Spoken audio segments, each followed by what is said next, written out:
Hi, it's Alan. I'm bringing you the East Dallas real estate market update for November of 2023. If you're thinking about buying residential real estate, it's important that you understand the trends that are happening in the current market. So according to NetRis, that's NTREIS, which is our local MLS, that is, as we've discussed before, that is the repository for all the data that occurs in our market. It encompasses 20 plus counties, but I use this information to focus specifically in the East Dallas market, which is my marketplace. But according to NetRis, the East Dallas residential properties in November of 2023, we're going to be comparing those to the same period, so November of 2022. A couple of things. The number of sold listings increased by 28.6% to 117 units, with a top sale of $1,995,000 at 8462 San Fernando Way. So sold listings has increased. The average sale price decreased by 14.1% to $648,942, moving the average price per square foot down 5.8% to $311 per square foot. So don't let this concern you. This is typical. I look back for almost 10 years, and what we typically see is, for whatever reason, the higher end homes that help bring the average price per square foot up and the average sale price up, those don't typically seem to be as many on the market. So we're having much more of the lower end mid-range homes that are selling. And so what happens is we see this seasonal dip in the sale price and the price per square foot. So don't be concerned by that, but I'm just reporting, November of 2023 compared to November 2022, we still saw a decrease in the price, 14.1%. The inventories of properties for sale or available for sale, measured in what we call month supply, that increased by 60% to 3.2 months worth of properties for sale. Yet that still, remember, remains critically low when we look at 6 months as being a balanced market compared to the 3.2 months. Let's also look at that in perspective. So it's up 60% from November of last year. If you look at November of 2021, we're up almost 300%, almost 3 times. We had about a 1%, we had about a 1 month's market supply in November of 2021. And for those of you who've been following me, you may remember that set up what turned out to be the crazy hot spring of 2022, when things were selling multiple offers. Nearly everything had multiple offers.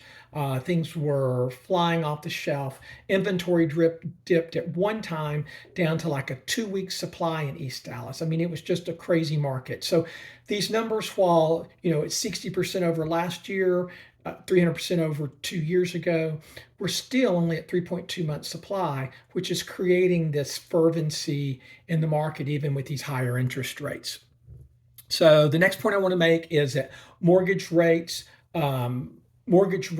increased, with the 30-year fixed rate average near 7.22%, according to mortgage rate source Freddie Mac. That is a 5-week low, however, from October's high. So we hit a high in October, and every week since then, the interest rates dropped. And we're going to get into that. I'm going to make some more comments on that here in just a minute. But these are some of the highlights that I like to bring to your attention. So in the coming months, it's going to be important that you understand some of these following points. So let me bring these up so that we can discuss these. And as always, if you got questions or comments, you can reach out to me. I'm trying to be focused on a specific market, which is East Dallas, which is the market I've been involved in for almost 13 years. I lived in for over 30 years. So I'm here to be your resource on what's happening in the local East Dallas market. But one of the things that stuck out to me was what Sam Cater said. And remember, Sam Cater is my favorite, one of my favorite economists. He's the chief economist with Freddie Mac. Sam said that market sentiment has significantly shifted over the last month, leading to a continued decline in mortgage rates. And we just discussed that. We're 5 weeks, for 5 weeks now, we've had a decrease in mortgage rates weekly. And he says that's due to the sentiment sentiment shift that's occurred over these past few weeks. He also says further that the current trajectory of rates is an encouraging development for potential home buyers.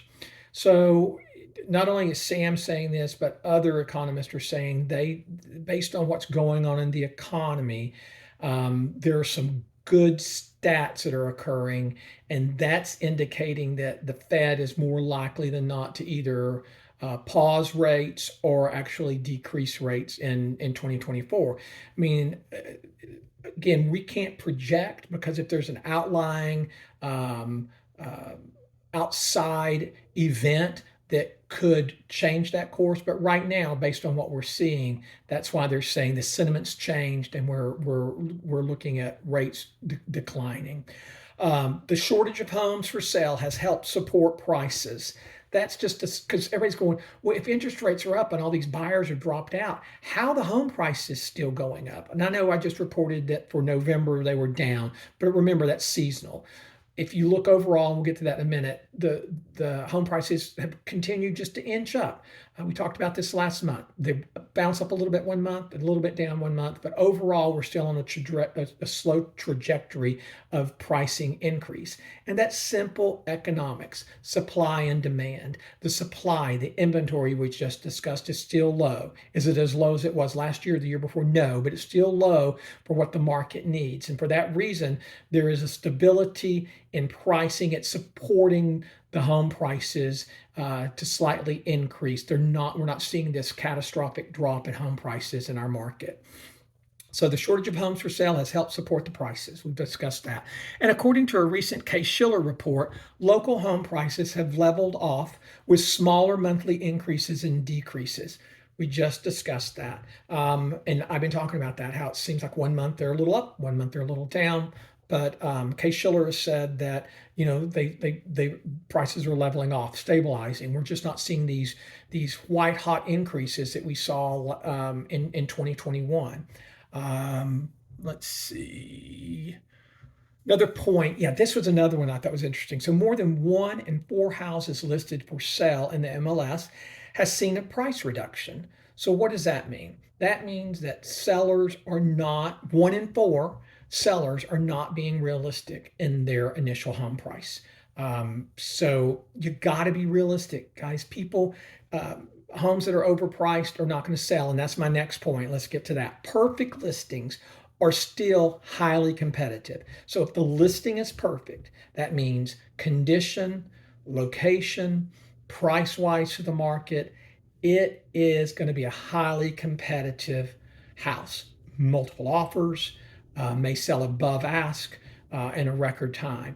But those are, again, the word I'm using is a perfect listing. I heard that, saw that, read that somewhere, and I thought that's a great word I'm going to use, perfect listing.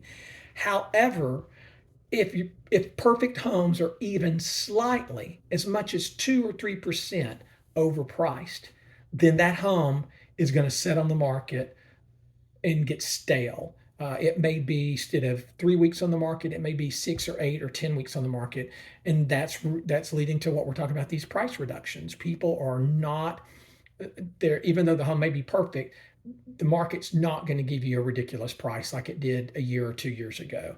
And then to make matters worse, if the home is not market ready, what does not market ready mean? It means that it's not in the condition that buyers are looking for. Yes, buyers' expectations are really high because they're paying high prices.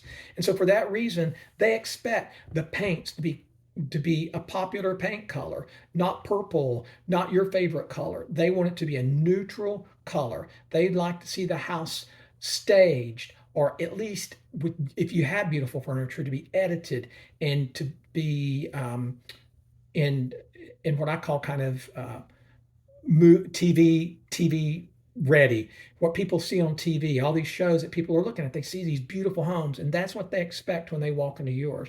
They don't want to see dated furniture. They don't want to see dated colors. They don't want to see deferred maintenance, overgrown landscaping. They don't want to see those things. And if you have that situation, and then you make the fatal mistake of going high on your price, you're going to be punished by the buying public, and your home may sit on the market for months, and it may lead to not selling, because even in this market we're seeing homes that are not selling. And if you think that you're going to fool the market and take it off the market for 3 months, 6 months, put it back on the market at the same or higher price without doing anything, people can look at these at your previous listing. Zillow stores that stuff forever. And a knowledgeable agent and a knowledgeable buyer are going to go back and say, oh, look, this house was on the market 6 months ago. This house was on the market a year ago. And they've done nothing to it other than increase the price or leave the price. You're going to be punished for that, and your house will, again, not sell. The buyers have too much information and are not stupid. And since they're paying high prices, they are going to push back on that. So if you won't listen to your agent or your agent is too weak to be honest with you, then this market may not be for you to put your house on the market. So if you're thinking about buying or selling residential real estate now or in the near future, it's important that you seek the guidance and advice of an expert local realtor. Thanks for tuning in. We'll see you in the next real estate market update, and I wish you a happy holidays, Merry Christmas, and a Happy New Year. See you next month.